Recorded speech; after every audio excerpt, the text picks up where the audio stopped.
นี่นะนี่นะนี่นะนี่นะที่พูดพูดพูดอุ้ย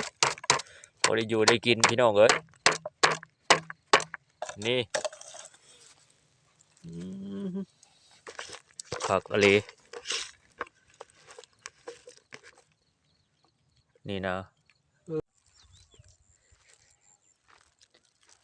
กับสบายดีเด้อพ่อแม่พี่น้องป้องปายเนาะชาว YouTube เฮาเบิดสู่ผู้สู่คนสู่หม่องสู่บ่อนเนาะ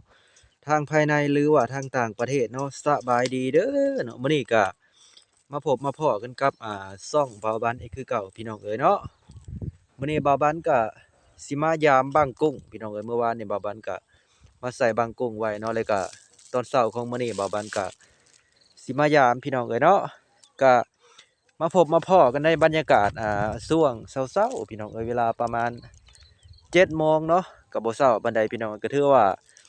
สวยเติบแล้วเนาะมื้อนี้ก็สิมายามบางกุ้งพี่น้องเอ้ยตอนนี้เฮาก็ฮอดบ่อนที่ใส่บางกุ้งเป็นที่เรียบร้อยแล้วเนาะก็มาใส่อยู่พี่เลยพี่น้องอยู่ทางหนองบึงละงมแหละเนาะทางหนองหนองบึงรวมพี่น้องเอ้ยเนาะหนองบึงรวมสำหรับชาวบ้านบ้านดงน้อยเนาะหาอยู่หากินพี่น้องเอ้ยโอเคพี่น้องก็สิบ่ได้เว้าหลายยายห่างเนาะเดี๋ยวเฮาสิมายามบางกุ้งเลยบาดนี้ฮอดเรียบร้อยบ่อนใส่บางกุ้งก็ได้นี่พี่น้องทางหน้านี่ล่ะนี่เห็นอยู่บ่เนาะเห็นอยู่บ่พี่น้องนี่ลักแกแดอยู่นี่ล่ะนี่เห็นกันอยู่บ่พี่น้องนี่นี่ล่ะนี่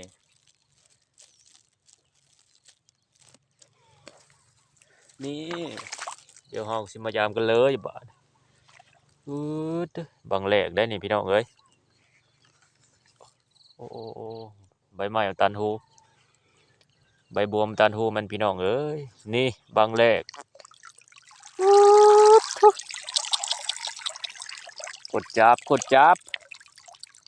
นี่โอ้อยากสิเหลื่อมพี่น้องเอ้ยโคตรได้อืดโคตรมานเลยว่าซั่นนี่เรียบร้อยบังแรกนี่กุ้งสดเดี๋ยวหาแนวใส่ซะก่อนพี่น้องเอ้ยนี่แนวใส่เฮาก็ได้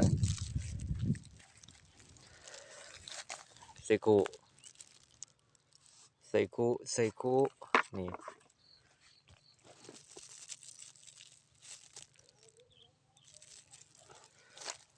ใส่กุ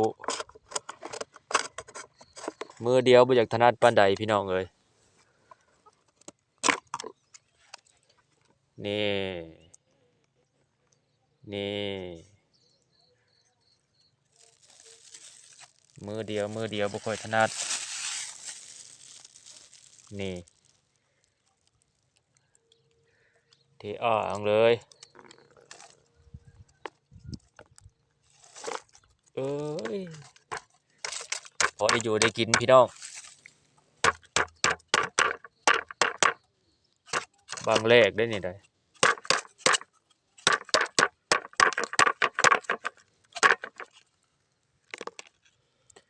เอ้ยเรียบร้อยบางแรกผ่านไปพี่น้องนี่นะเถอะ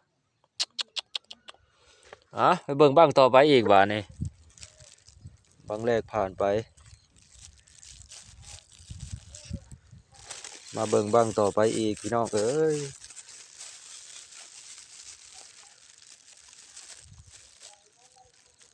นี่บ้างต่อไปก็ได้ทั้งอาหารครับบังต่อไปมาแล้วนี่มาแล้วพี่น้องมาแล้วอุ้ยมันคือเก่าอันนี้ก็ได้นี่โอ้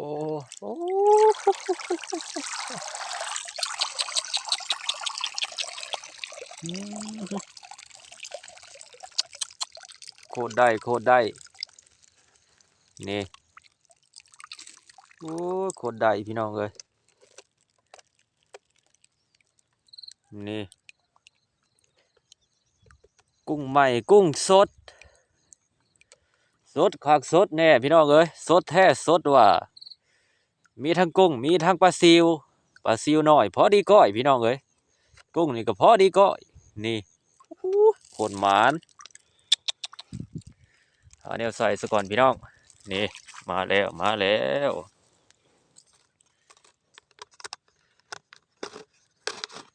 มือเดียวนี่บ่ค่อยถนัดปานใด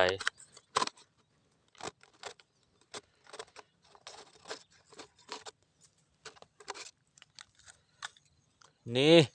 บื้อจังแม่นคักนี่คักอะเลนี่เห็นบ่พี่น้องนี่กุ้งเอ้ยใส่กุเลยนี่นี่นะเทพูนพูนอุ้ยพอได้อยู่ได้กินพี่น้องเอ้ยนี่คักอะเลนี่นะเอ้ยคักหลายพี่น้องคักหลายนี่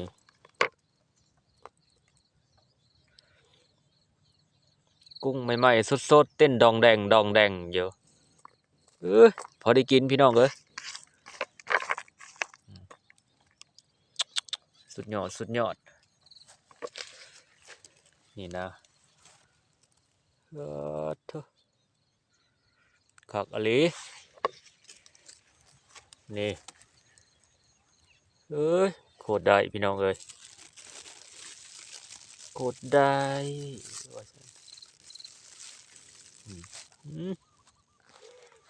โคตรได้